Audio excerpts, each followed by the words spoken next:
you would be taking care of the Philippine National Police. However, Congresswoman Luis Rojas also mentioned a string of cases in which were allegedly part of the war on drugs, which are conducted in a manner of extrajudicial killing. When it came to those points, Mr. President, you mentioned that you will not take responsibility. And what comes to mind is your statement in the Senate, in which you had an argument with the senator. You had a statement with the senator, in which you said that guilt is personal. So, Mr. President, my question to the Honorable Chairman is, which is which po ba? When we are referring to the war on drugs, you say that you take responsibility for the policy, yet you will not take responsibility pag nagka-leche-leche in your terms, yung ating mga kapulisan. Would you care to elaborate, Mr. President?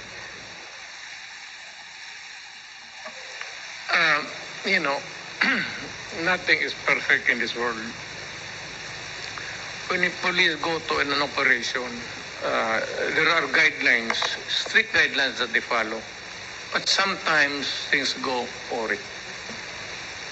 Nasusobrahan, nasisira yung nire-raid ng na bahay, persons are arrested at that time which are not really connected with the activity there.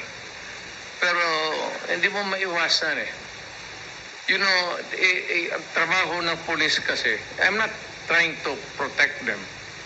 But as a matter of policy, I have to understand kasi talagang ginigipit ko ang pulis magtrabaho. So, kung mayroon silang medyo kasalanan, but in the performance of that order, talagang it is my moral and legal obligation because I gave the order. Then I have to protect them because that is my responsibility. Hindi ko pwedeng bitawan yung tao.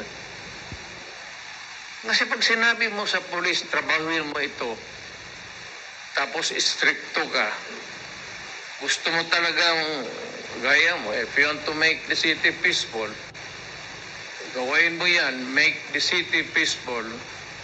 I do not care paano mo gawin, basta gawin mo ang city ko peaceful. When that is the time na kung sabihin mo masabit sila pag gamali, talagang papasok ako. Because I gave the order.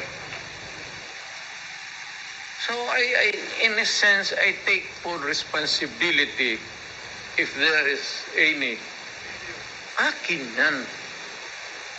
And should I be included in the charge or charges? Yes.